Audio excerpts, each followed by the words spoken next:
It is January 11th in this year 2022. And go Issa, it's your birthday. Hey! Podcast. Talk about NXT 2.0 tonight. I'm Glenn Rubenstein, joined by NYC Demon Diva Issa and Alfred Konuwa, here to break down all of NXT 2.0. Issa, it has been a very festive day for you. Yes, he has. Looking it's fabulous. my birthday. Thank Hanging you. out. I changed because I didn't want to show up to the podcast in the same dress that I was wearing for my birthday celebration on my channel, so I changed. That's good. You got like a Sailor Moon thing going on there. It works. I do. I thought it was Speed Racer off here. I told It is. That's what the outfit is inspired by, Alfred. Yeah. Thank you. And I dressed up too. I changed. I was at the birthday stream just like Glenn was, and I changed my outfits too for the same reason. But I felt like because it's evening, I would get more regal for the festive occasion. Yes. And Roman is here. Oh, hey, Roman. We're all here. And tonight, maybe because it's your birthday, Tony D'Angelo got a win over Pete Dunne. Woo! Yes! It wasn't just because it's my birthday. It's because Tony is just the GOAT of everything. Like, Tony makes NXT 2.0. He just makes the show. Okay, that's it.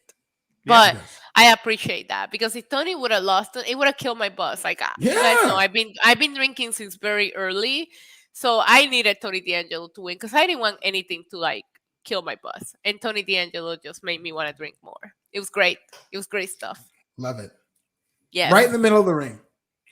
1, 2, 3, bro. Like 1, 2, 3. Here comes Tony.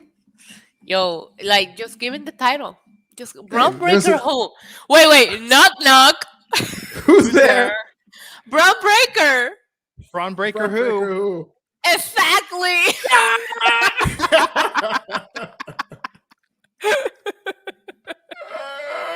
Oh shit! Cheers. This podcast just peaked. You guys know that, right?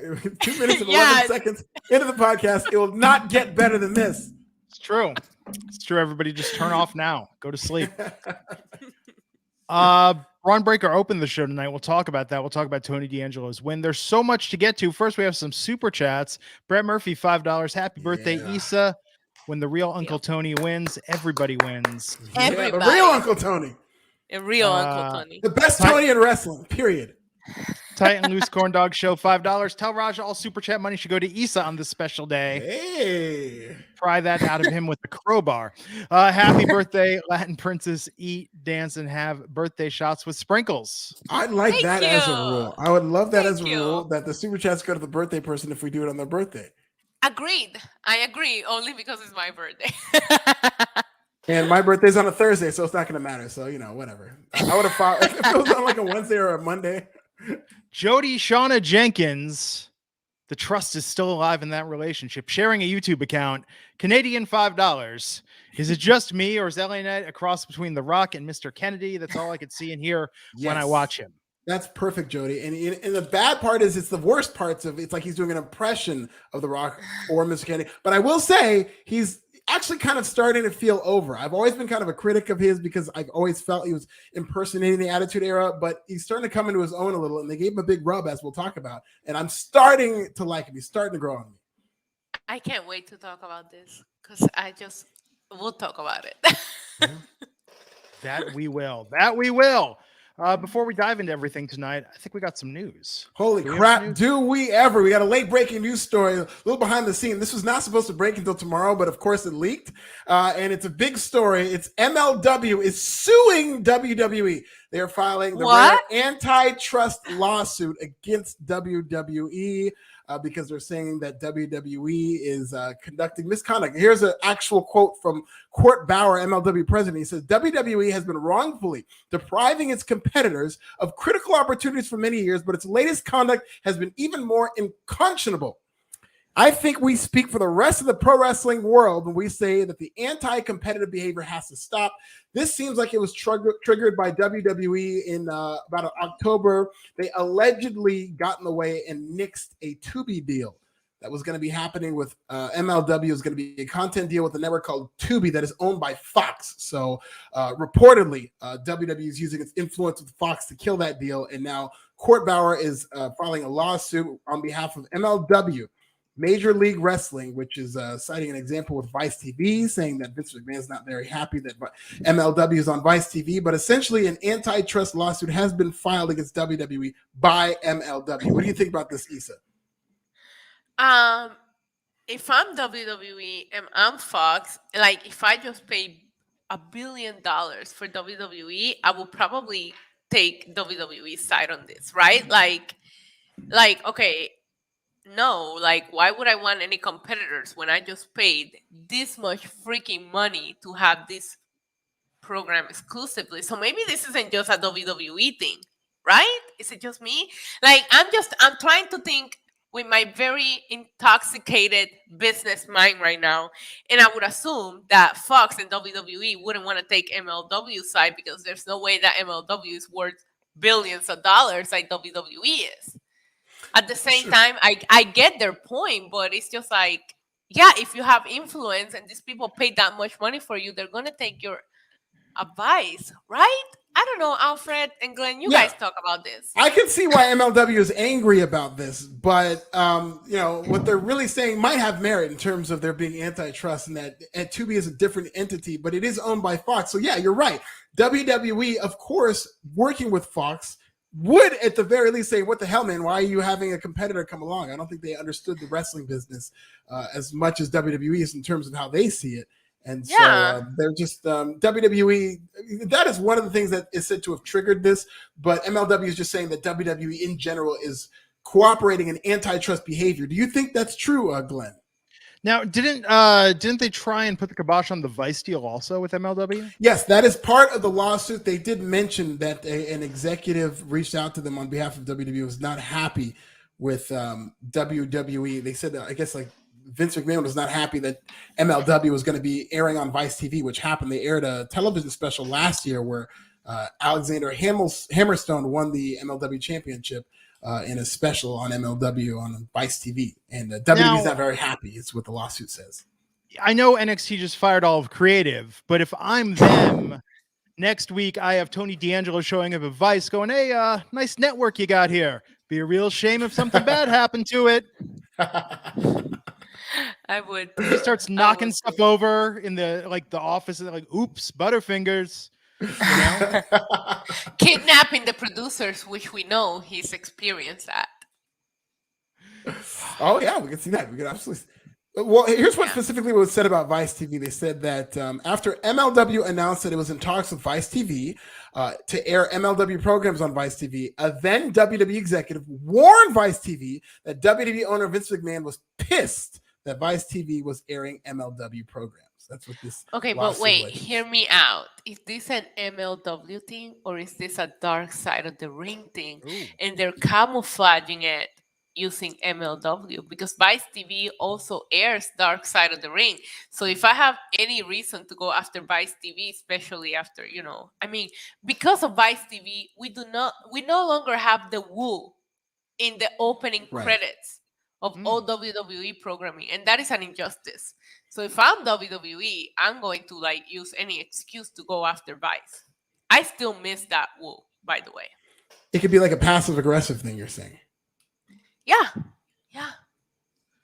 I don't think WWE would ever do something like that. WWE has responded to this, and they said that WWE believes these claims have no merit and intends to vigorously defend itself against them. Listen, I've been talking to Glenn a lot more lately. Yes. And I can tell when he's full of shit. And I feel like what he just said right now was, I'm just saying. Listen, there might be something to this. It's going to be a big story. People are going to be talking about it tomorrow and stuff like that. But pro wrestling is like the Wild West where it's not treated as a real sport. So nobody really governs pro wrestling.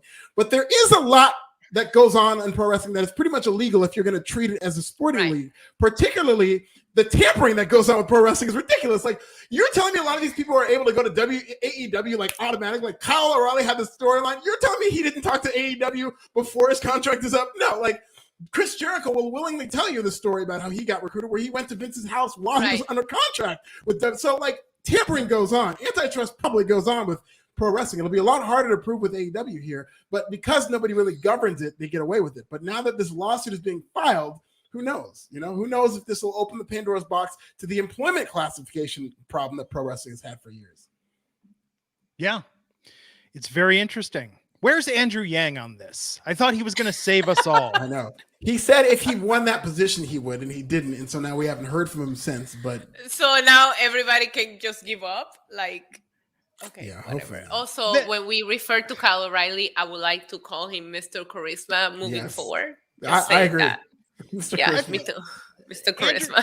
Andrew Yang, there was a little bit like, you elect me student body president, and we're going to get Thursdays off and catered lunch in the cafeteria every Friday. And no such thing happened. Yeah. Yeah. What else is in the news? What else we got? Well, are you ready for an AEW hip hop mixtape? AEW is celebrating. And it's just going to be all Tony Khan, like Kendall Roy out there rapping about his dad. If we turn Tony's Twitter into a mixtape, fucking take my money. God, that's got to be a skit. That's got to be a skit. Take all of my money and turn that into a mixtape. AEW will have a mixtape coming out. Mark Henry was doing an interview with Danny Ocean, podcaster. Go follow him. And they were talking about how to celebrate Black History Month, there will be an AEW mixtape. And that's how they're celebrating. Yes, that's how they're celebrating. It is Alfred, listen, Alfred, how do you feel about this? Okay, I will tell you exactly how I feel. I will tell you this. I'm going to see how this. I'm intrigued. I'm going to see how this turns out. I've seen who's involved with this. My guy Mega Ran, who's a very talented rapper in the hip hop wrestling communities. Josiah Williams, who we all know, who's very talented. Love him. By the way, he made my opening song on my yes. channel. He does a great job. She plugged. Yes. She plugged at NYC Demon Diva YouTube channel done by Josiah Williams. He also has a lot of like pro wrestling themes that he'll remix. Leo Rush is going to be part of this. Max Caster, of course. So a lot of people I love are going to be part of this. It's kind of a for us by us project. The right people are working on this project, and it's I don't want to say obviously because Mikey Ruckus took to Twitter to talk about this project and said it's been in works for a while or whatnot, but I think this is AEW or part of AEW's response to the perception that they don't have enough diversity, inclusion, Black excellence, most importantly, on AEW. Yeah. It's not going to do anything. Anything about like the Black talent that should be pushed. But my favorite thing about this is that they're going to be telling stories about AEW stars, which that's all I've been advocating for, because it's easy to say diversity. Look at all these Black people we have on our roster. Look at who we've hired. But who are they? And these songs hopefully will answer these questions, in addition to hopefully getting these talents on television. But AEW mixtape, Issa, what do you think about this? What if all the songs on the mixtapes are about the people that already have a backstory? You know what I mean? Like, what happens if the mixtape is like about Britt Baker and Brian and like Hangman Page, and like we don't get no stories on the people that we don't know what their characters drip. are. DMD drip. Like it's such a troll job. Skateboard swag for It's Leo rapping, but it's all about Kyle O'Reilly, Adam Cole, and Bobby Fish. That is so Vanilla funny. Thrice Vanilla in Thrice. the freaking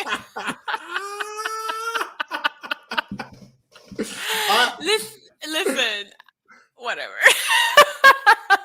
It's good that they're doing this. Look, I know tonight we're a little loose, and I know we give AEW a healthy dose of shit and Tony Khan for the comments he makes, but this is overall a good thing. That's what I'm saying. Good talent involved. It's good that they're doing it, but I feel like they almost should have pulled a Beyonce and just dropped it.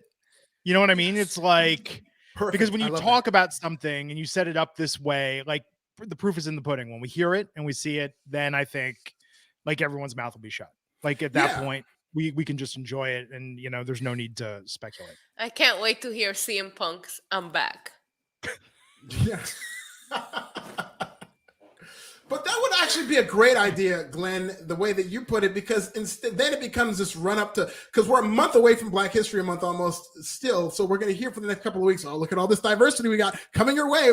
So it does seem like a PR move, but if they would have just dropped it maybe on the first day of Black History Month, they would have, and especially if it was good. We don't know how good it's going to be, but they're trying. I like the fact that they're at least responding to the idea, because there's definitely a perception out there. AEW is very well aware of the perception that they do not promote enough black talent on AEW. They do struggle with when it comes to inclusion of different races on AEW.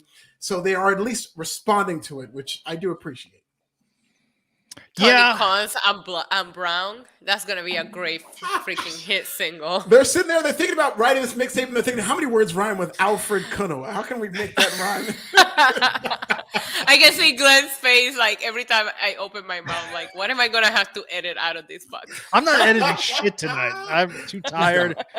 No, you know what it is that I think, Alfred, you've been so good at legit criticism of AEW, but at the same time, like busting their balls, that I almost don't want that to stop. Is that bad? Yeah. Is that wrong? It's not bad at all. And listen, I will be fair. And the thing, this is the same thing I did with WWE, is that I would bust their balls when I thought that they weren't doing a good job of black excellence and inclusion. Yeah. And then when they got better at it, I complimented. I'm not here to just make fun of people or whatnot, but if AEW does get better at inclusion, I will compliment them. But yeah, if this mixtape is a train wreck and it's 16 tracks of the Kenny Omega and Kyle O'Reilly, so you'll be hearing from me about that. Okay, so here's my two things where I will just bite my lip and get over my urge to bust TK's balls on this. One, it has to be good. And then two, come March 1st, Tony Khan cannot say, I don't think people are giving me enough credit for what I did. He'll name all 16 tracks. Like, look at these tracks. Look what I've done for the black community. They should name the mixtape, Look at My African Americans. I'm just kidding. Come on. I'm just kidding. DMD drip. DMD drip. Super kicking it with the Young Bucks, the Bucks of Youth. I don't know. This actually, Issa, what you're describing sounds a lot like the Rock and Wrestling album. Like, oh my God, but that's such a classic. Okay, now I will say, if they did put it there on a bonus track, like the AEW locker room doing Land of 1,000 Dances, or sampling that, I pop for that. Yeah, that'd be pretty dope, actually. What will MJF's track be named? Oh, that's actually pretty. You can't name it better than you because that's too obvious. Like, we have to go deeper than that. You know what I mean? Yeah. Is MJF gonna get a Hot 16 on this album? Oh, 1,000% WWE bound is gonna be called or some shit like that. Oh, I think they're saving it for December when they do their holiday record and MJF covering Dreidel, Dreidel, Dreidel. Oh, I need that in my life. MJF's rapper name should be Malcolm X Freeman. Oh shit. Well, if we haven't been canceled already, I think tonight we got a super chat. We got a super chat. John Brodigan. There are also 3 to 4 wrestling MCs whose 90 day is up on 2-2. That's interesting. Hey, John Brodigan, that's my guy right there. Shout out to John Brodigan. I love that guy. One of the people that I always talk about, people always say, oh, just follow the people you support who just agree with everything. He agrees with some things, he doesn't agree with some other things, and he makes me think when he doesn't agree. And that's one of my guys. Shout out to John Brodigan. Great to see him on the chat here. Limitless is gonna be the first track on this album.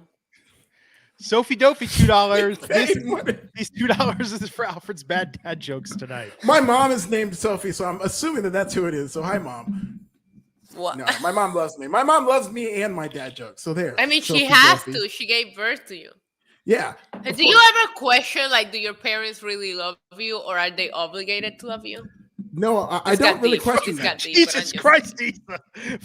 I'm going to text my mom. So, Mom, do you really love me, or you just feel like you're obligated to love me? What's the deal? Sophie, all this talk about lawsuits, I'm going to sue Sophie Dopey for taking my mom's name. So there's another lawsuit. Breaking news here on the chat. So. We're just lawyer up, doing Sophie everything. Dopey. I'm just gonna keep drinking. I've been drinking for hours, so why not? Okay. We'll do one more news story. Mercifully, we'll do one more news story, and this is going to piss a lot of people off. One more? Bruce Pritchard is now the head of creative in NXT. It used to be run independently. It used to be Triple H and his staff. Of course, obviously, this has been gutted with all these firings and NXT 1.0 going away. And in this new era, to confirm, all creative ideas go through Bruce Pritchard. This is a little weird because Bruce Pritchard has a lot on his plate. Raw creative director, SmackDown creative director, now NXT creative director. So on one hand, the whole product's going to be monotonous. There's not going to be a lot, differentiation. And then on the other hand, this guy just recently got sick and he's still working the way he's working. And that kind of concerns me. So Bruce Pritchard, head of creative NXT, will this save NXT 2.0, Glenn? It's interesting, right? I mean, I think in this case, Bruce might be smart enough to delegate a lot of the work here. Like it might be going through him. No, because I think he knows, right? I mean, look, if you've got 3 entities that you oversee, and 2 of them are worth, hundreds of millions of dollars each, and then one is worth like $10 million or whatever, they're getting for rights.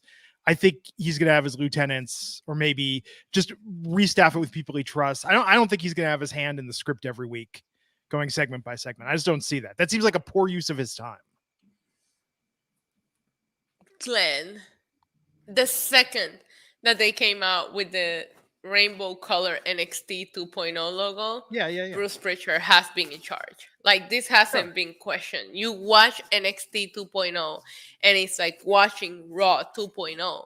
So Alfred, with all due respect, this isn't news. This is just confirmation of what we already know. What's going on with NXT. You know what I mean? Like NXT, you can feel the change. And while I'm not all out on NXT, I think there is some things about NXT 2.0. We cover it every week that are worth watching. Tony D'Angelo. This is what we knew was happening, and the firings confirmed it. So they just had to come out and say, "Hey, Bruce Pritchard is in charge," to just finally confirm what we all knew. Yeah. What we all knew, like this isn't the NXT that we knew. It hasn't been for a long time. I'm going to guess between the other creative, I'm going to guess the creative cuts they made probably saved them at least $1 million a year. I mean, there's probably some justification and logic for it, but I don't know. Like, I don't think it's good. Don't get me wrong. But then again, I don't think the people that they let go were happy and were going to produce, like, you can't produce great work in an unhappy environment. Right. Yeah, this is true. This is true. I would rather have a cohesive vision, to be honest. I would rather have one person who just says, this is the show I want to do. And if that was Vince McMahon, more power to him. But Vince seems to put all that energy into Monday Night Raw. That's like the one show that's top to bottom Vince. But I don't know. I mean, this could get better, but right now this feels very in between. Tonight felt like a show where it's like, okay, so what do we do now?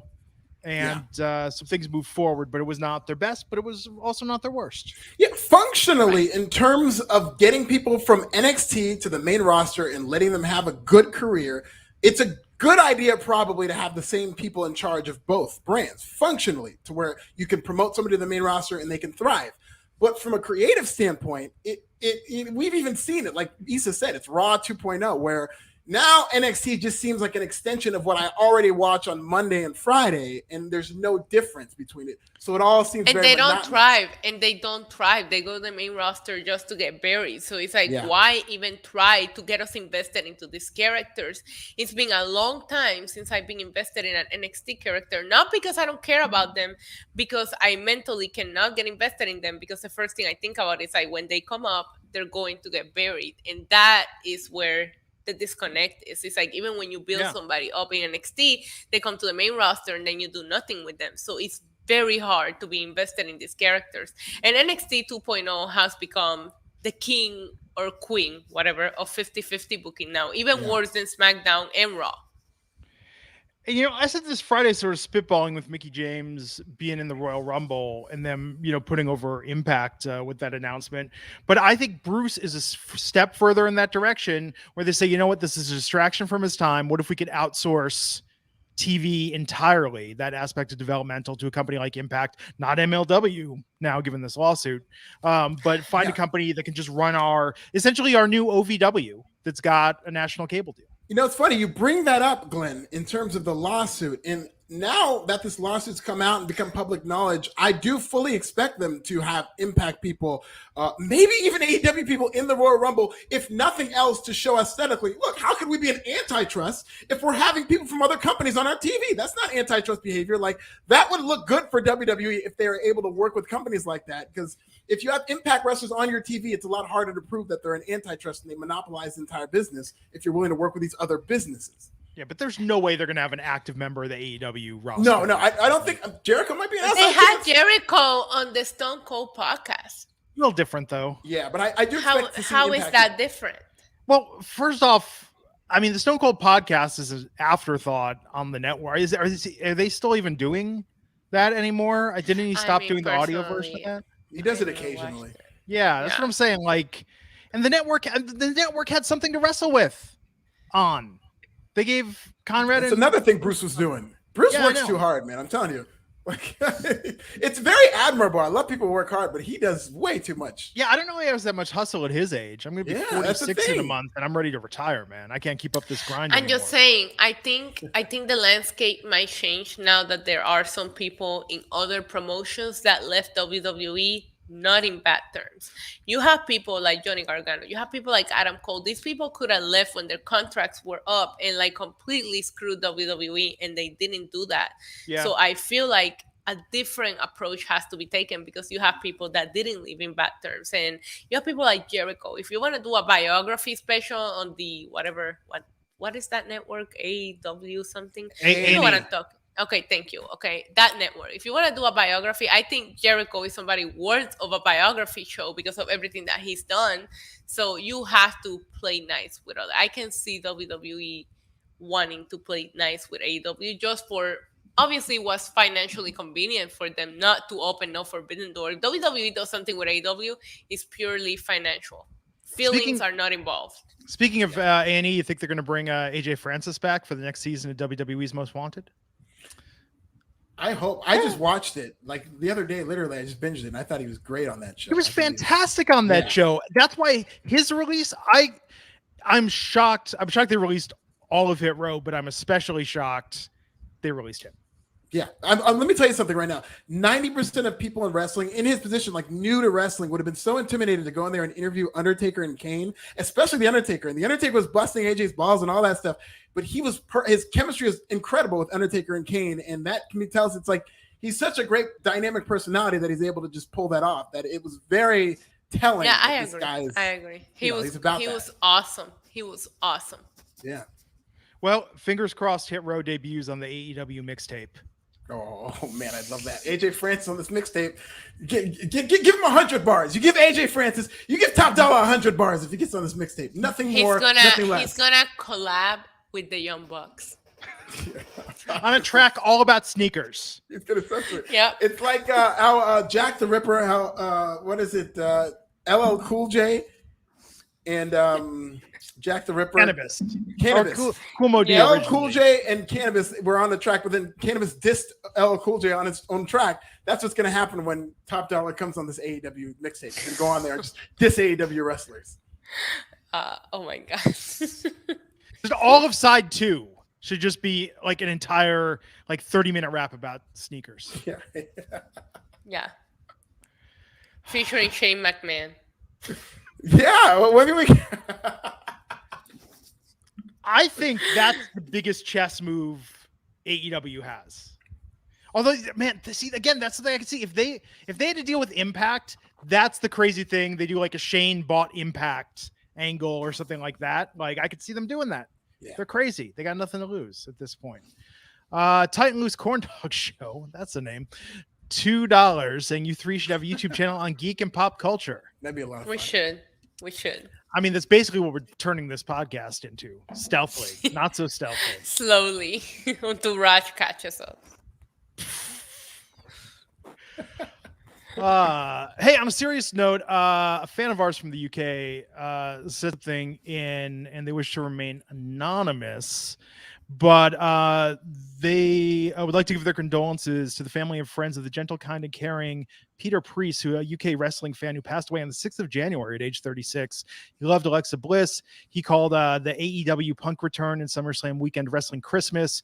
Always wanted to see a Fiend Sting feud. And he would watch the Wrestling Inc. reviews on YouTube, so he was a fan of our channel as well.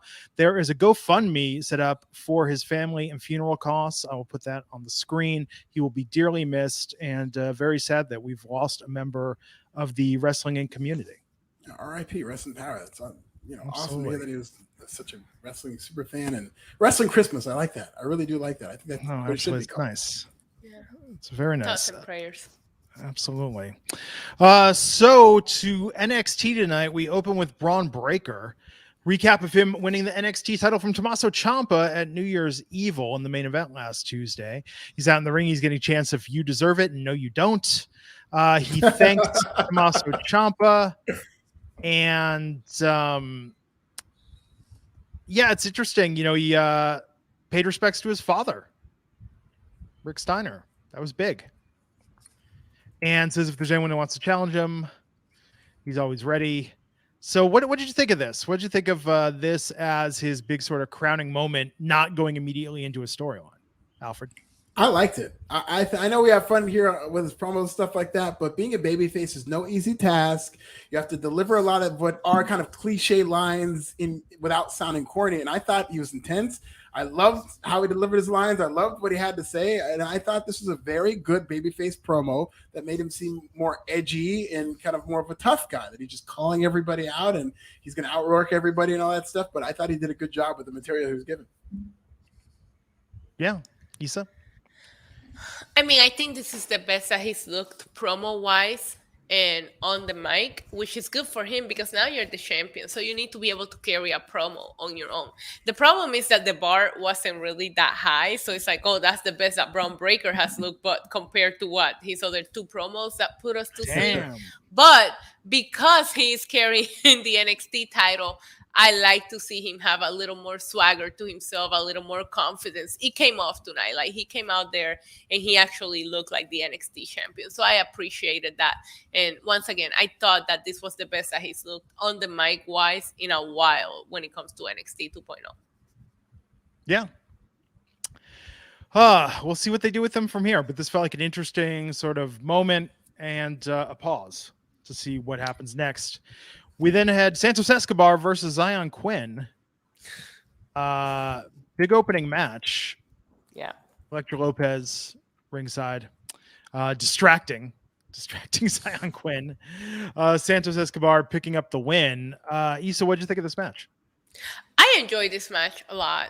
Santos Escobar definitely needed this win. And I felt like, I don't know, I felt like there was something about Santos Escobar tonight that hit different. Like, he looked like the badass Santos Escobar that we remember from months ago. Not like, I don't know, he's been losing a lot lately, okay? And tonight he just looked like a winner and he came off as a winner. I'm just very confused with this 50-50 weird booking, or like they keep booking these matches in which both guys need to win. So giving a win to someone elevates them, but the other person didn't need to be not elevated, right? So I wish they were doing feuds in which both of these guys didn't need to win. I feel like both of these guys needed to win. I can see why Elektra Lopez was distracting, though. I thought she looked amazing tonight. So just throwing that out there. Yeah. Yeah. This is how I knew that Bruce Pritchard was in charge, because they killed another babyface. This is a very bad night for Zion Quinn. I did not like the fact that he just was booked to just be all distracted by Elektra Lopez and then completely turn his back and get screwed over by. I thought this made him look so bad. And in terms of, this is the guy who's going to be built as a potential top babyface. If this is where the story is gone, I just don't think it did anything for him. But I did like the match, and it was good to see Santos Escobar get a win, because part of me thought that they were going to use this match to propel Zion Quinn and maybe Elektra Lopez as a pair and just make, Santos Escobar kind of a non-factor. But it's good that he got the win. I still think Legado del Fantasma should have been called up in the draft. Yeah. I think they were ready to go to the main roster, and the fact that they weren't called off and now you're trying to squeeze them into feuds that they probably I feel like they outgrown NXT. Yeah. It is crazy. I feel like this feud or this match should have happened a while ago. They've definitely built this up for a while though. Cameron Grimes tonight beat Damon Kemp. Big night for promos tonight. Like pre-shot little vignettes. You guys know who Damon Kemp is, right? Who is Damon Kemp? That's Gable Stevens' brother. Oh, okay. I had no clue. I know, they didn't bring it up. They've got this weird thing with families where it's like, if somebody's family could get them a little more attention on them, no, don't do that, which is so counterintuitive to wrestling. But this is Gable Stevens' brother. They completely, is Bobby Stevenson. They completely changed his name, and he should have a feud with Bron Breakker, and the winner gets to acknowledge their heritage. How's that for a dad joke, Sophie Duffy? Say something about that. Somebody give me Sophie Duffy's address so I can go over there and talk to her. I'm just kidding. I'm not kidding. I thought I was the drunk one, Alfred. What the hell? This show is rarely on the rails, but tonight is so far. You didn't give up on this show since like 2 hours ago when you came on my stream. Well, it's been a day. A lot going on. A lot of prep for our other podcast. A lot of things happening. Yes. Yeah, a lot of things happening, but we can't talk about our other podcast because we don't want to make anybody upset. So, what match were we on? Cameron Grimes and Gable Stevenson's brother. Grimes looked like $1 million, by the way. He did. I thought Cameron Grimes was awesome tonight. I had no idea, Alfred, until just now, until you mentioned it. I had no idea that that's who this person was. Why not? Like, isn't that the whole point of being related to somebody famous? Yeah. Like, why not just use that? I think it's so ridiculous, especially if Do you think it's because he was going to lose? So it's like, why advertise him as Gable Stevenson's brother when he's about to lay down for the pin? I just think it's one of Vince McMahon's weird rules where they're such a micromanager that they want to even micromanage where people are actually from.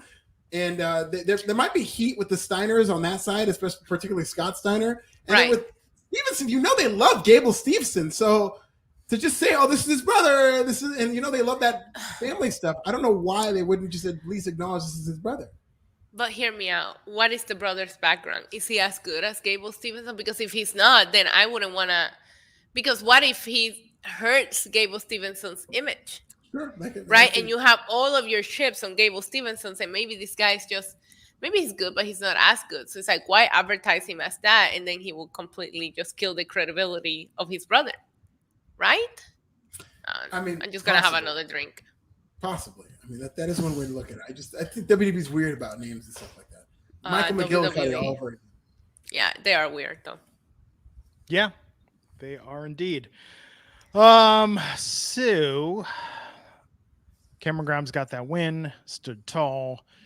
Joe Gacy and Harlan backstage, cutting a promo. Yes. And they're going to drag this Dusty Rhodes Tag Team Classic out forever if we're having qualifiers. Yeah. Because is it right, like, to qualify to even get in the tournament? And then we're going to have, like... Do you think it's going to go on as long as the TBS women's title tournament? It might. Oh, my God. That started in my mid-20s. That went...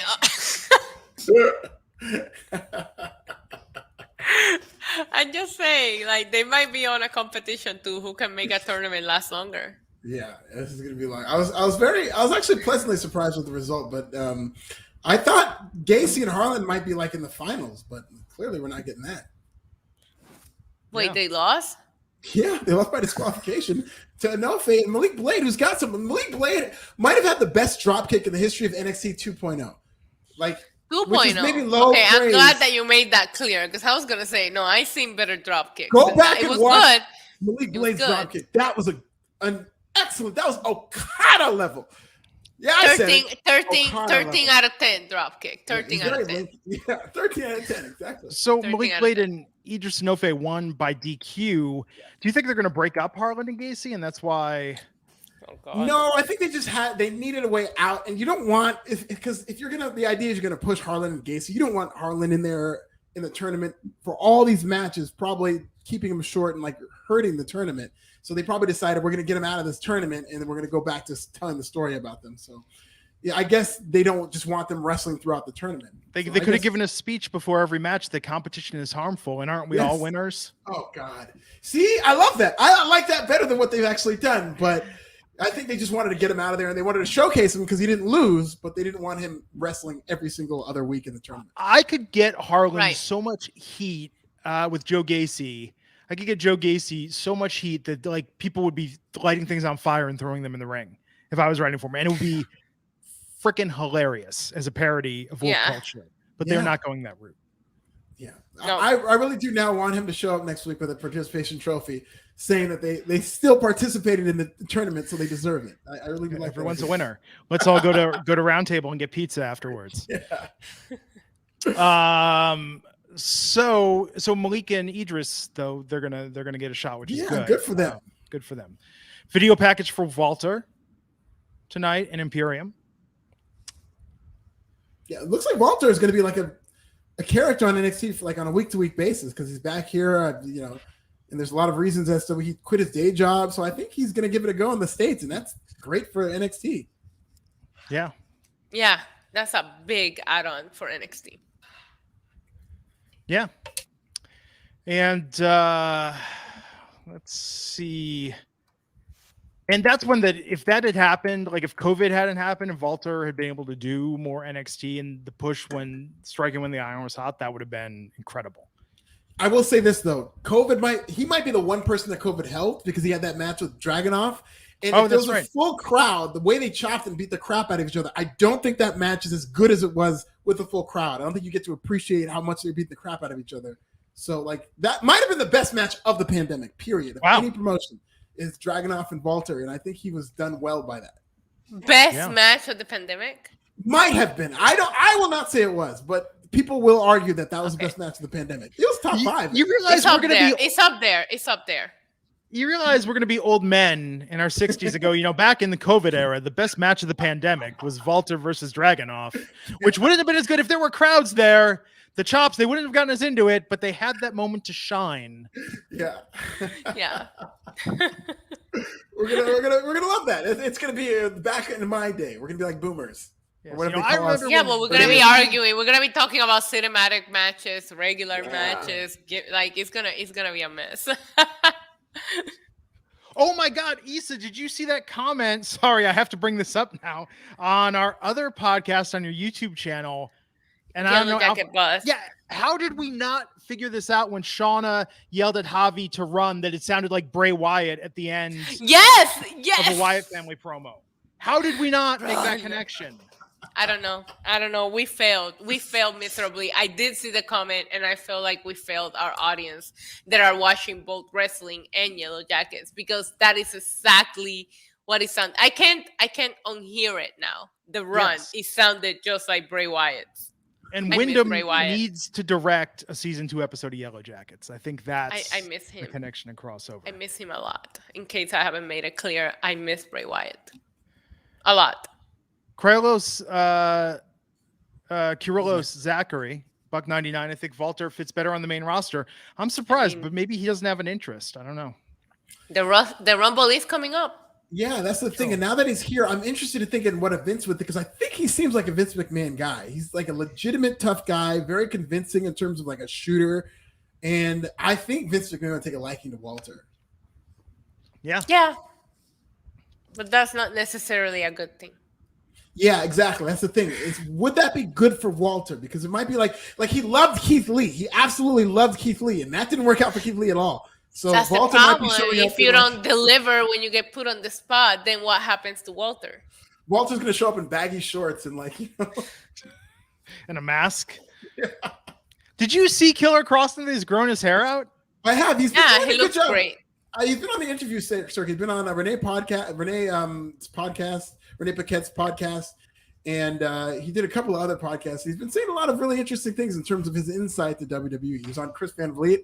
So it's very interesting to see how he handled all that BS when he got called up. Yeah. Yeah. So the crowbar on a pole match, Tony D'Angelo versus Petey Poppins, Pete Dunne tonight. And this match went for a good long time with Tony D'Angelo getting a much needed win. Because Tony ain't no 1 minute man, Why did that? Okay, here's my only gripe. When he entered, why was he signing an autograph? He should have been like tipping everybody, like palming them, with the go get yourself something nice. That'd be great. You really should have. That would be great. But at the same time, Tony is over. People love him. The autograph is worth money. So that's true. It is like he's giving out money. Yes. Yeah, his autograph is like tipping people. You should make. I will pay for Tony D'Angelo's autograph. Yeah. Oh my God, that will be Alfred, what'd you think of the match? I actually thought it was a pretty solid match. I thought it was weird because Pete Dunne was made to be more creative with the crowbar and got to do more stuff with it. But I love that Tony D'Angelo won in the end. I actually did like this match. The longer it went, I thought it got better, which is It's kind of a nod to a good match that builds. And Tony D'Angelo, you can see that they're putting him on a path because now he's gotten this big win. Hopefully there's a third match, because I don't like this 50-50 booking. I want there to be a third match like a blow-off that Tony D'Angelo wins and is able to get something from this feud with Pete Dunne. Yeah, I absolutely love the match. I love that this is, we have seen Tony D'Angelo being able to keep up with Pete Dunne, who's considered an OG, one of the best in NXT. But at the same time, the 50-50 booking bothers me. Why not let Tony D'Angelo go over on Pete Dunne to begin with? And that will really establish him as a serious contender in the 2.0 era. Now, he just seems like somebody that can kind of go, but not really, because there's still that loss to Pete Dunne in the past. He should be undefeated. Tony D'Angelo should be undefeated until he retires from professional wrestling. In fact, you know what they should do? They should start doing the win-loss record, and then Tony should use his influence to get that loss wiped from his record. Yeah, he should. Yeah, he should. Like, I guarantee you, just like Misty, Tony knows some hacker people that can definitely hack the system and make sure that that loss does not show up on his record. Because I don't know why you're talking about his loss. In my book, he's undefeated. There you go. It is weird. Do you feel like they're leaning away from the gimmick a little bit with Tony? I loved the sign in the crowd tonight. Hey, Tony, I know a guy. But yeah, I feel like, isn't that weird that you've got this gimmick that is just A+ over the top, and now they're just shying away from it? They're just focusing on the wrestling, because I really did feel like we didn't get as much Tony D'Angelo in terms of the gimmick. Like, they could have done something with the entrance and with this whole thing. He didn't get like a kind of a vignette, but like, I do feel like the more he wrestles, the less they impose on you about his gimmick. Right. And the thing of it is that we were so strong on the gimmick on the beginning, which is what all three of us fell in love with, because all we were getting were video packages, right? Now you have to showcase that the guy can actually go on the ring. But they have to find a happy 50-50 where we're still getting as much as the gimmick as we're getting the wrestling. But I understand why they want to show us that he can go, because for the longest time we were just getting this stereotypical character, but we didn't know if he could go. Now, seeing him against Pete Dunne, we know that he can go. So let's find that balance between he's still the character Tony D'Angelo, and we know that he can go. Right. Yeah. Good match, though. Very good match. Great match, and he won. So we're happy with that. Like, it's because it's my birthday. It's because it's my birthday.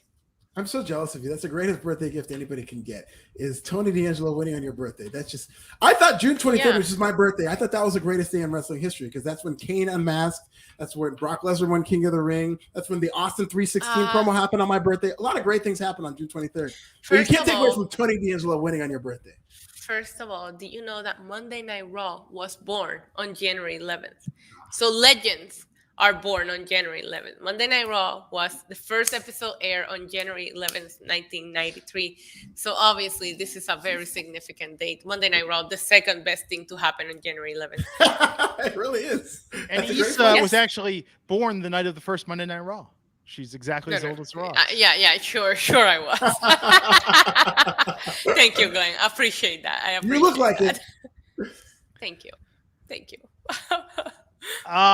So let's talk about Wendy Chu, Indy Hartwell, and Persia Pirotta versus Amari Miller, Casey Catanzaro, and Kaden Carter. It's like WWE has finally figured out that most of their audience just naps through their programming and has given us a character that we can relate to in Wendy Chu. I napped through this match. I don't remember it. I don't even know who won. Team Wendy Chu won. I was into Wendy Chu. I wanted to see what they did with her, and I think it's kind of like what they're doing. It's like WWE's answer to Orange Cassidy is what they're doing with Wendy Chu. Is she's just lazy, sleepy wrestler who, but there's something there. I like the Wendy. From what I saw, I like the Wendy Chu character. I think there's something there. It is interesting, but you're right. It is very, very derivative. When you look at that same idea of like an Orange Cassidy, like someone who just doesn't care and then, steps it up. And I think it works. It is a little different because, like Orange Cassidy's not napping, although we don't know with the sunglasses. He could be asleep half the time. We don't know. He could be asleep. But the crowd pop for this, the internet pop for this. I think that I like when they take big swings. But again, like we've seen, like with Tony D'Angelo, once she starts wrestling in real matches, this gimmick will never be referenced again. Right. Yeah, I really think they should just, because the gimmick is everything with Wendy Choo. And I don't think they went far enough, because they did that opening spot where she was stretching and kind of avoided. And then from then on, she just went crazy and didn't really acknowledge. But I think they should do more with her sleeping and being able to do spots. So they should think of things that you can do when you're sleeping. And I think this could take off. Like, what can you do when you're sleeping, Alfred? You can sleep, please, walk. Please enlighten me. You could talk in your sleep. You could do all kinds of things. I will say this. Let me just give a quick shout out to what I think is the best pro wrestling Twitter account out there, other than your guys. Is a Public Enemies podcast said this, and I thought it was one of the funniest tweets. They said that when they interview Wendy Choo and ask her why she's been sleeping, she should say, "It's because I'm tired of all you hoes." I respect that. I respect Shout out to the Public Enemies podcast. They're awesome. They're awesome. Mm-hmm. But Wendy Choo, listen, it's intriguing. I think it's intriguing. You guys don't like it? What are your first impressions, Issa, of Wendy Choo? It's just not for me. It's just not for me. I function on very little sleep. Sleep is overrated. We'll be able to sleep for a long time after we die. So that's the way that I see it. Yeah, she's got to go a little Glenn, what do you think about a sleepy gimmick? Let's see. I think that it could be really clever, but she didn't even get the pin though tonight. And when she did her attempted pin, she did the little sleep, which I thought was a very clever finish move. And they didn't let her get the win, which was interesting. You know what I think might happen is Royal Rumble comes around. She shows up. She goes to sleep before the Royal Rumble. She wakes up right before it's over and she wins.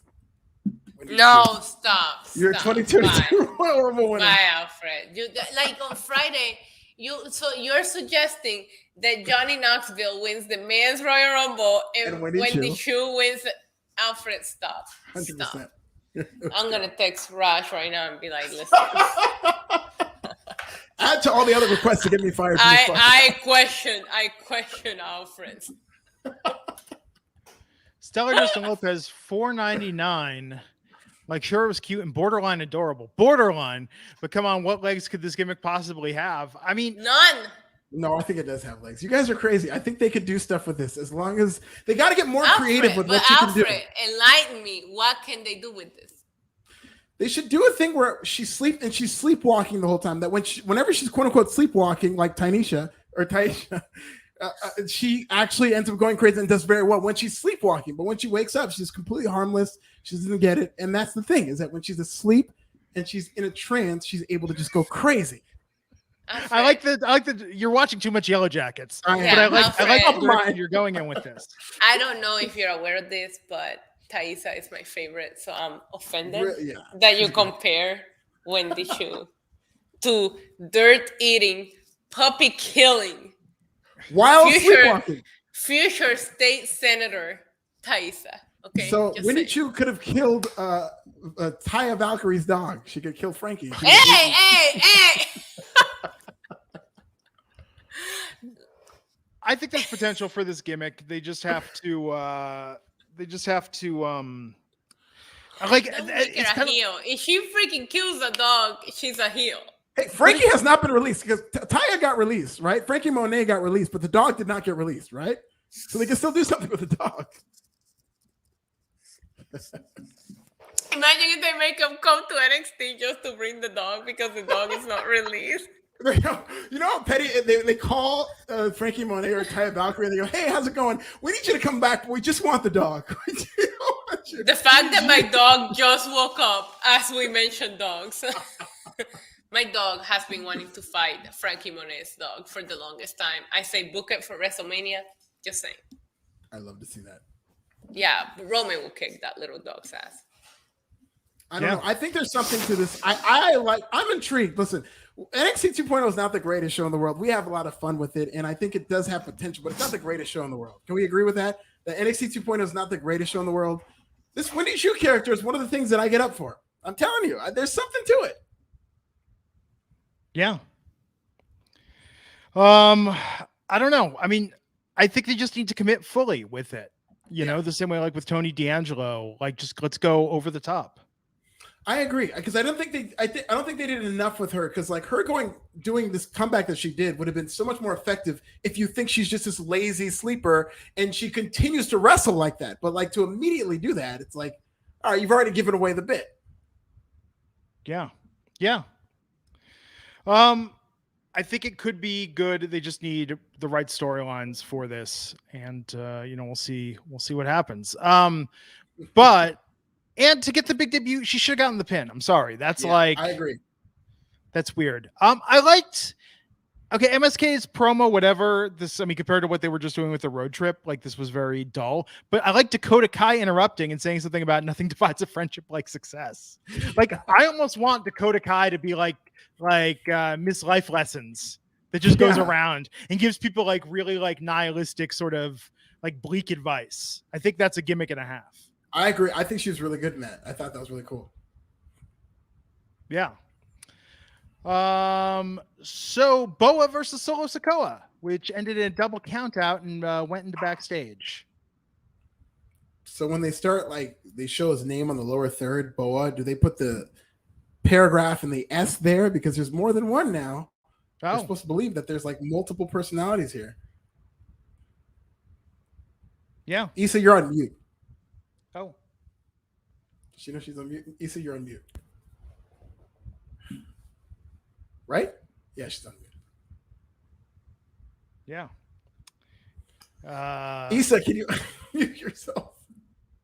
I can unmute her. Nope. Issa's unmutable. She'll be back. Oh, because she chose to mute herself. Oh, she wanted to mute herself. Yes. Yeah. I am on mute because my dog will not stop barking. So I don't want the podcast to have dog barking in the background. Yeah, I get it. So where are we at? Oh, yeah, Solo and Boa. They had that backstage brawl. It's kind of wacky, and then like the implication was that Boa and the face paint Boa are two different people. Gonna be tough to keep pulling that off. I know. Maybe they'll be stunt Boa. You know. It should build to. I was gonna say it should build to a 2-on-1 match where you got one guy who kind of looks like Boa and he's in the face paint, and Boa, and then they. I'm telling you, Bruce Pritchard is in charge now. Don't think that can't happen. Yeah. So, Issa has forsaken us. She'll be back. Yes. Man, do you think it's hurting Solo to keep having these more competitive matches? I mean, obviously the guy can go.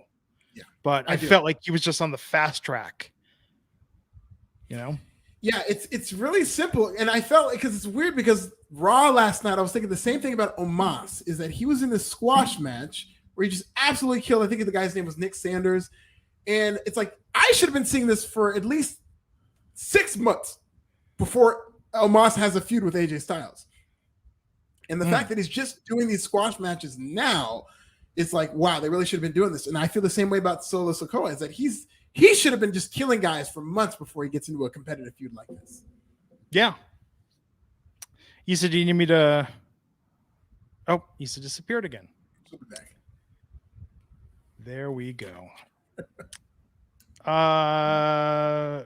Okay. So, Carmelo Hayes. Oh, so tonight, this was all North American. Did he say the word cruiserweight tonight in this program? I don't think he did. I think he just talked about the North American title. Unified North American title. Yeah, unified. Yes, that's what it was. They poured out a little liquor for Roderick Strong. God, I love this. I love this whole segment. I love Trick Williams. Trick Williams is like, he's like the least scripted guy in WWE, in that I just think that they just give him a microphone and it just seems like, maybe it's his delivery or whatever, it just seems like he's given license to say whatever he wants.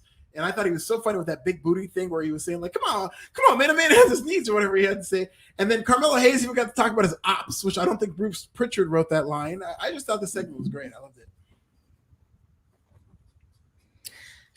Did you guys cover the fact that they just call it the North American title and just not refer to the cruiserweight title at all? Yeah. So it's completely like vanish, like we're just done with it and we're gonna pretend it never happened. Yeah. Cruiserweight title, the Steiner legacy, and the Stevenson legacy. So we're just going to we're gonna ghost the Cruiserweight title. Yep. Like we're never texting it back ever again. Never again. That's right. 205 Live is going to be called something else within a couple of months. I'm telling you. It's got and they've been having. It bothered me. I'm sorry. The fact that he came out with one belt and they acted like that unification never happened. I didn't like that. I like Carmelo Hayes. I love everything about this segment, but ignoring the 2 belts and all that, then you might as well let Joe Gacy win and just do something else with it. Yeah, I agree. They're debuting women on 205 Live now. I mean, not only having women's matches, but having like new female talent. I guess Tiffany Stratton debuted on their first. They've been doing a lot with 205 Live to really change it up. In fact, who was it that made their debut? I saw some clips. Nikita Lyons. Yeah. Who that video of her with like using nunchucks and stuff, like she looks badass. Can we have 5 seconds of silence for the people that changed the ropes on Monday Night Raw and put purple duct tape on the ropes for the Cruiserweight division? Yes. Okay, thank you. It's tough, man. It is. Hey, I'm cool with 205 Live being like a breeding, because these talents, like given how new they are, they need all the training they can get, especially on TV. So not to be mean to 205 Live, but not a lot of people watch it, but it is still technically like television. It's still on a broadcast. So to work something like that is going to be good for this NXT talent. It just won't get people to watch. 205 Live probably gets more viewers each week than Impact does. Or NWA. I would think it does. Yeah, absolutely. Especially if it's on Peacock, for sure. Yeah. For sure. Granted, that's not a lot. I think. Yeah, it's not a lot. It's not saying much. Yeah, but like. Yeah. So AJ Styles. So what? Wait. What do we call 205 Live? Because we can't call it dark because that's kind of already taken. So we have to find like a name for it. Darker. Gloomy, foggy, dull, darken, shadowy. Shadowy.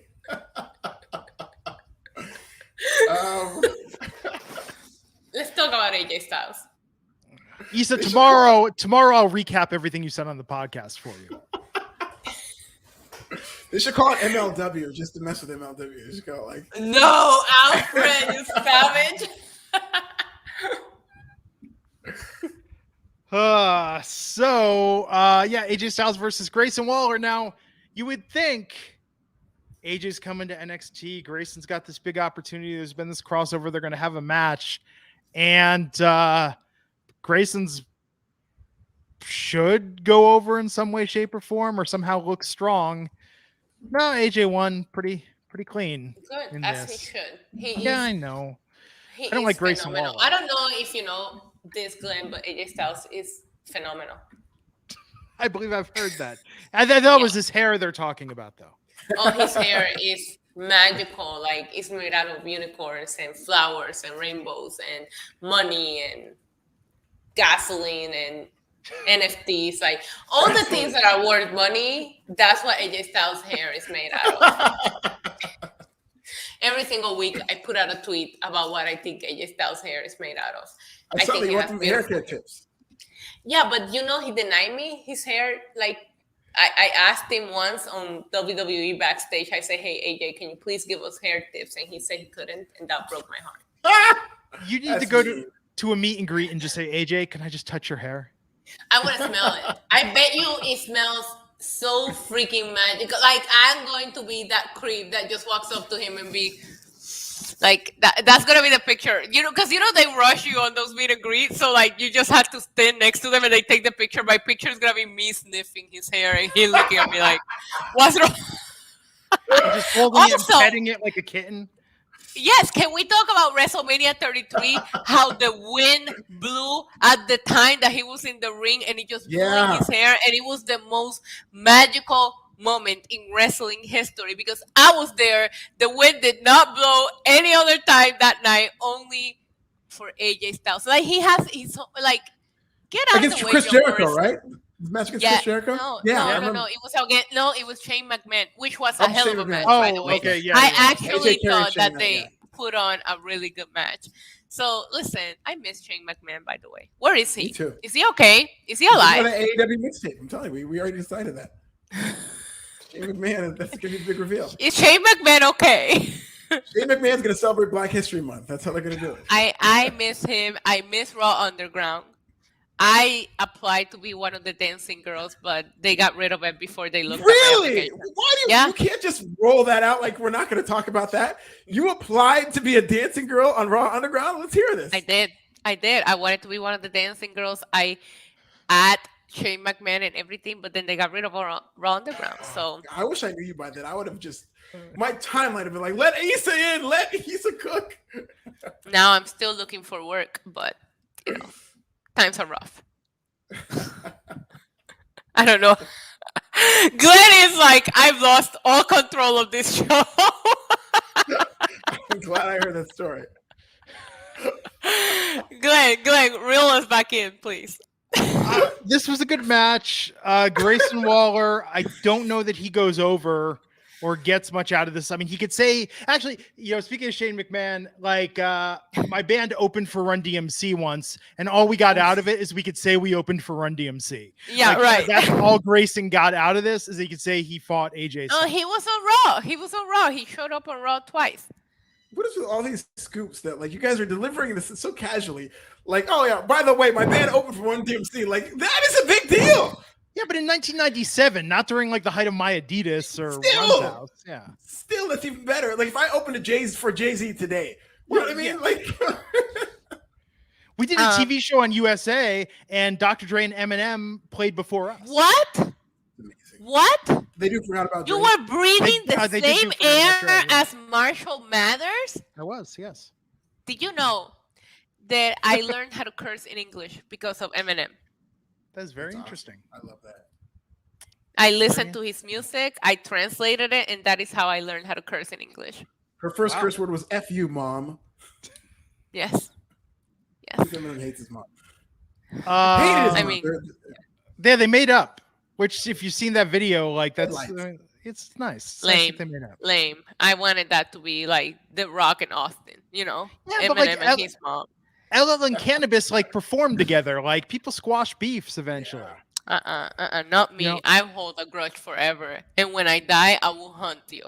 Oh my God! Don't make me mad. Don't if make you want me to see mad. something so uplifting that just makes me smile to take a sad moment and remember something great. Kangol Kid from UTFO passed away like over the holidays, and there's a video out there of him doing his verse from Roxanne, followed by Roxanne Shante doing the response rap from Roxanne's Revenge. Yeah. Them performing that live like 10 years ago. So everybody squashes beefs eventually. That's amazing. That's good You to know? hear. Yeah, you don't hold on to stuff like Not me. I'm not soft. Issa's still got the enemies list going back to Hell grade yeah. school. Issa still got her ops. Issa still got her yeah. ops. Hell yeah. Somebody in the chat is asking what I'm drinking, and I just want to let everybody know that tonight I have drank this entire bottle of sangria and entire bottle of Don Q rum. So I was drinking sangria too. That's why my tongue's a little red. That's sangria right there. Sangria on my tongue. When I was in high school, my favorite drink was Blue Curacao Sour. So when I would sneak out to go like party, my mom would make me stick my tongue out when I got home, because if it was blue, then I would be grounded forever. That's very smart. Yeah. By the way, I have sangria on my tongue. Sangria is the name of a stripper. Hey, I'm just kidding. I'm sorry, Glenn. It's a Tuesday. Listen, AJ Styles was great on NXT tonight. Okay, Yes, his and hair looked great, and he won. He won. And he put NXT over. But then at the end, no, he didn't. well, he said some nice things about NXT. Yeah, but then week. he didn't do the job, so he didn't put them over. He didn't do the job. I liked what I saw out of Grayson Waller. I will say that. Really? We even talked about it last week. How I was not impressed by him. I'm not particularly. Nobody's impressed by Grayson Waller. Nobody. I thought he rose to this occasion. This is the best I've ever seen him look from top to bottom, whether it's wrestling. Alfred, how much sangria have you had? No, because I'm I've been telling drinking since 10 p.m. last night, and I still was not impressed. I absolutely loved Grayson Waller tonight. I thought Grayson Waller was at his best tonight when he had to be. Please do me a favor, when you sober up, go back and watch. I'll go back and watch it, but I'm telling you guys, Grayson Waller. Your tongue cannot have any sangria in it before you watch. Okay. I'm gonna have sangria before every Grayson Waller match, and he's gonna become like my new Look hope. at Glenn. Glenn is texting Raj as we speak. Like I can't do this anymore. He's like, I can't do this anymore. I'm not engaging. I'm allowed to talk about strippers on this. I mean, do what you gotta do, man. Good Lord.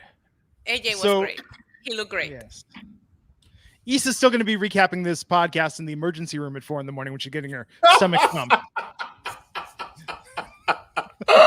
She'll be like, AJ's hair. AJ's hair is incredible. AJ's hair. Listen, if something happens to me and I'm going to heaven, I would assume that instead of seeing the light, I see AJ Styles' hair, and I just walk towards it to sniff it, and that's how I make it. Jesus Christ was not a white man, but if Jesus Christ were white, he would look like AJ Styles. At least he will have that hair. At least AJ Styles has beautiful hair. Beautiful hair. It is good hair. It's very good hair. And he can grow it in his 40s. Remember when he had the soccer mom hair though? Like when he debuted and he had that weird like growing. Yeah. The short one is the worst one. Yeah. It was so freaking weird. So AJ's there tonight. He beats Grayson Waller. Yes, he does. Puts Grayson over a smidge after the match. No, he does. He's like, oh, you got that ass whooping, you yada yada yada. But now I want to introduce my friend, and LA Knight comes out. So that's who they're giving the rub to. Why? When did we establish that they're friends? In TNA. In Impact.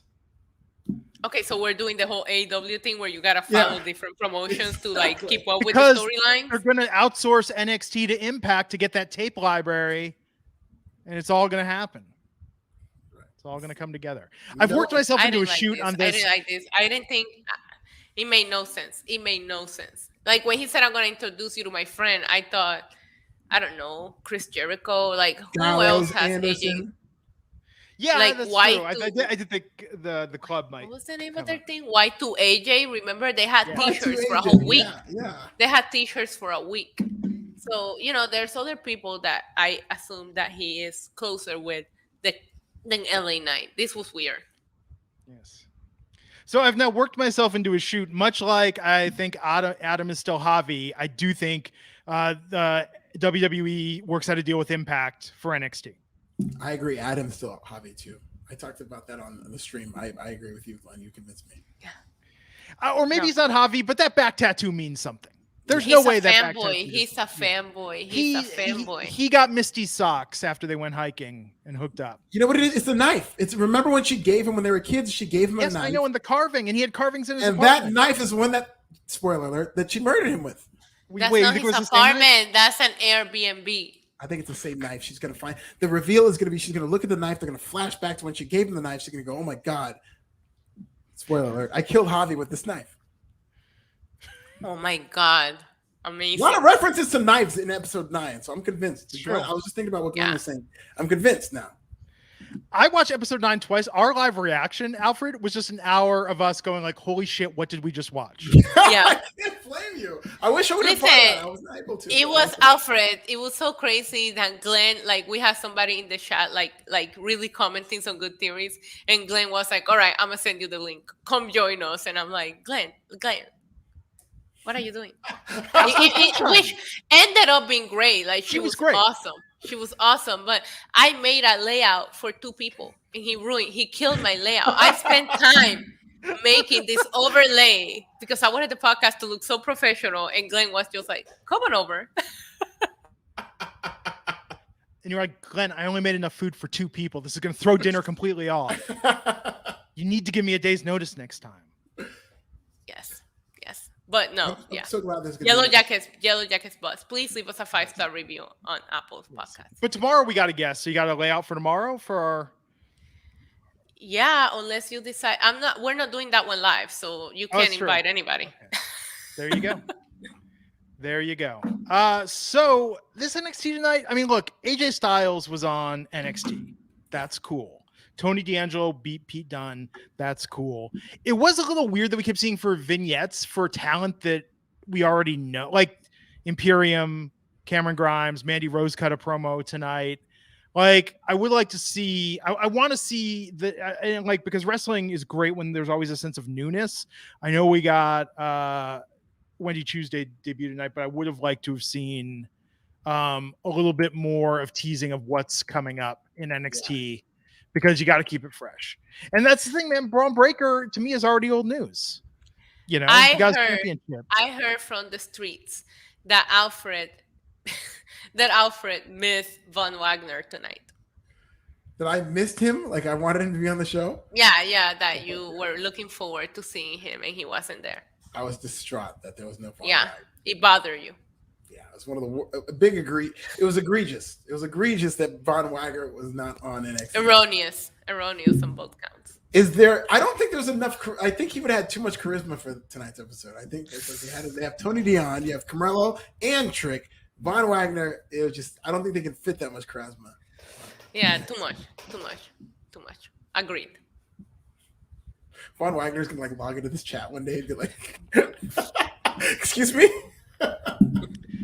I feel so bad when we are critical of a talent or dismissive of a talent and then they get cut. Like I feel like Yeah, me too. Yeah, this is true. I was thinking about that when I was on with Nick Hausman when this started breaking. I was like, well, I used to criticize that guy all the time. And now I kind of feel bad about it. Could you imagine though, like you have a run-in like down the line and it's like, oh yeah, I used to be in WWE. Oh yeah, you used to shit on me every week on your podcast. So I don't know if you guys are aware of this, but I used to post reaction videos on my Twitter of me falling asleep every time that Drew McIntyre cut a promo. So when he came to Puerto Rico and my mom like fangirl over him, he took a picture with my mom and then my mom was like telling him in Spanish, oh, I'm rooting for you tonight. So I'm translating. So I'm like, hey, Drew, my mom is saying that she's going to root for you tonight. And Drew McIntyre said back to me, he's like, I bet you're not. And I'm like, shit. He's seen the video. I'm surprised. He's seen the videos. I'm surprised you weren't pulling like a Corey Feldman and Goonies and being like, she's saying that she hates you. 3MB was really the peak of your career, and it's all been downhill. I couldn't like my mom, Glenn. My mom looked like the heart eye emoji when she saw Drew McIntyre. There was no way I could have saw that she hated him because she was all like, and I'm like, okay. But when he said, he's like, yeah, I know your mom's rooting for me, but you're not. And I'm like, okay, so Drew McIntyre seen me fall asleep to his promos. This is great. Jesus. We made up. We made great friends after. We even took a picture together and everything. That's good. He has a great sense of humor, this Drew McIntyre guy. That's why 90% of the time I blame creative and the people scripting the promos. I don't blame the performer. Even I'm sure Grayson Waller, he's talented, he can go in the ring, but they've not given Grayson Waller a character. Yeah, but they let him be the guy that took out Johnny Gargano, and he just faced AJ Styles. It's the promos aspect of it that he looks so lame. Imagine how much better that would have been if he was, in the mafia or ran a poker room or like an unaccredited university. Chase U forever. Or was narcoleptic. I have a degree. I have a degree from Chase U. Between WWE and AEW, I feel like WWE needs less structure where they give the talent more creative freedom, and AEW needs a little more structure where they actually script things out a little more for people who might need the assistance or who could actually help with writers. Because like writers aren't a bad thing, but if there's too much of it like WWE, then you get this like structured thing. And if there's too little of it, then you get this unstructured thing with AEW. And I think it needs to be a happy medium. And you need multiple writers and collaborations with the talent. Do you think Lorne Michaels writes every sketch on SNL? Not at all. I don't think he's even seen an episode of Saturday Night Live in years. Get that check. Good point. I don't know. It's got to be a happy medium, though. You're right. Excited about this AEW mixtape. Do you think Tony Khan is ghostwriting all the rhymes? Yeah, Tony Khan will be the A&R on this. He's going to edit every single track. Track 1, I love Adam Cole. Track 2, I love Bobby Fish.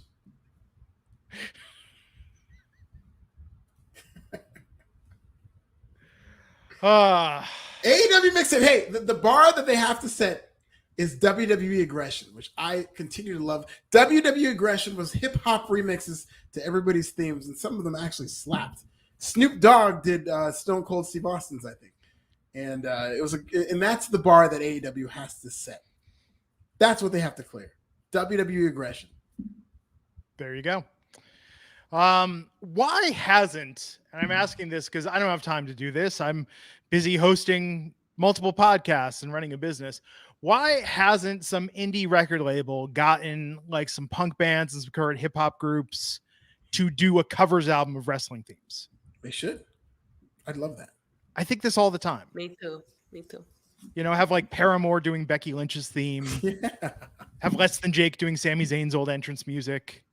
You know, Who would 311 do? Who would 311 do? Oh, Maybe they can do AJ Styles, maybe. but like really like a bad reggae version of it. Yeah, exactly. Yeah. Did you ever read that quote? It was from when Beastie Boys' story came out. Like Mike D was little letting it loose in the press, where he said, like, I'm sure 311's really nice people, but nothing bums me out more than when people compare them to us. I think I saw that. I saw something like that. Yeah. Me too. I saw that. I can't remember where, but I saw it. Damn, dude. It's true. The Beastie Boys are probably responsible for more bad music, for influencing more bad music than any other band. And I love the Beastie Boys. They don't like being compared to people because I've seen a couple of stories like that with somebody says, "Oh, it's like the Beastie Boys," and they'll just like, "No." Like I think early on Eminem, they tried to compare Eminem to the Beastie Boys, and they didn't like that. Yeah. It's very interesting. Beastie Boys' story, though, I don't know if you watched that on Apple TV yet. They filmed the live show they did, reading from their book. That was so good. Yeah, that's awesome. And their book was incredible. The audiobook, Ad Rock and Mike D read the whole thing, and then they have guest people reading other chapters. Highly recommend that if you're a Beastie Boys fan. So we should probably wrap it up. Issa, you got some more birthday to celebrate. Woo! I'm done. I'm going to sleep. Oh, there you go. There's a curfew in Puerto Rico after midnight, so you can go out. Apparently, COVID is contagious between midnight and 6 a.m., so nobody can go out during those hours. Depends. That's how they want to battle COVID.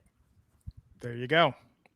So on that note, she's at NYC Demon Diva. That's Diva with the 1. He's at This Is Nasty. I'm at Glenn Rubenstein. We'll be back here Friday for the next edition of the Wrestling Inc. podcast. Tomorrow night, AEW. Everybody have a good one. We'll get you back here next time. Take care.